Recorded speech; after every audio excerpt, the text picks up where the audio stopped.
Good afternoon, everybody. God bless you. Be more humble. Our devotional text comes out of the book of 1 Peter, chapter 5, verse 6.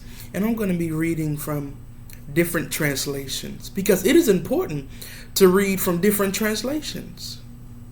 Because, it might say the same thing, but there's a different meaning to different translations. Amen? The first one is coming out of the Message Bible. And the word of the Lord tells us, so be content with who you are and don't put on airs. God's strong hand is on you. He'll promote you at the right time. Live carefree before God. He is most careful with you. My. The Common English Bible says, therefore, humble yourselves under God's power so that he may raise you up in the last day. My. And the New Living Translation says, so humble yourselves under the mighty power of God, and at the right time, he will lift you up and honor. And we see the difference between these different translations. Different meanings. But the same message. And the last one comes out of the New Revised Standard Version.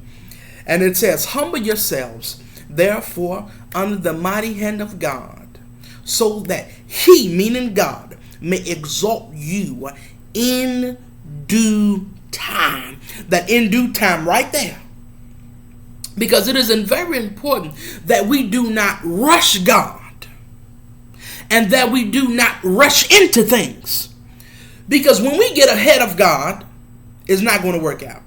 We're not going to succeed. But when we wait on the Lord, after God told us that he's going to do it, he's going to turn it around, he's going to take us through this and that, God will do it. And even when being more humble, you got to humble yourself under the hand of not the world, not your family, not your spouses, not your job, under the mighty hand of God. And when you humble yourself under the mighty hand of God, the thing is that God is going to exalt us in his timing. God is going to lift us up in his honor. He's going to raise us up in the last day. If you know that you have a calling on your life, you got to stand humble before God. And you got to make sure that you go through the appropriate training and equipping.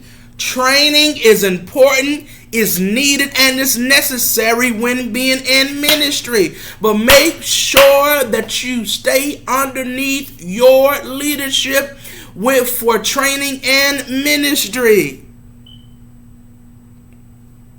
Amen.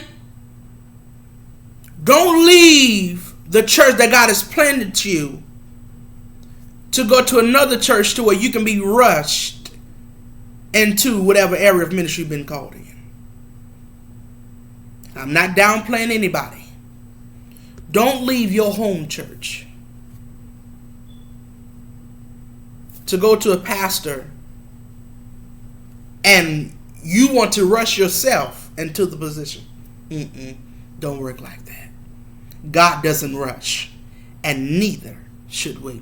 But I want to clarify what I'm trying to say. What I'm trying to say is that if you have a calling of ministry on your life, go through training with your leader and whatever other leaders God has put in place. Stay with the leaders that God has put in place for you to do training with. Amen. If you cannot handle the training that your leader is taking you through, then you're not ready. Again, do not leave The leadership that God has planted you in to go and rush into another ministry. In fact, not to rush into the ministry, but rush into the position. I wanted to clarify that. It is important that we do not do that. And the thing is that God, in his timing, will lead us and take us to a place where he wants to plant us and to the place where he would have us to be and what he would have us to do.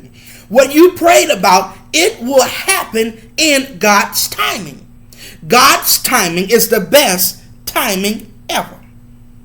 Make sure that you're underneath truthful, anointed, called, respectful, and faithful leadership.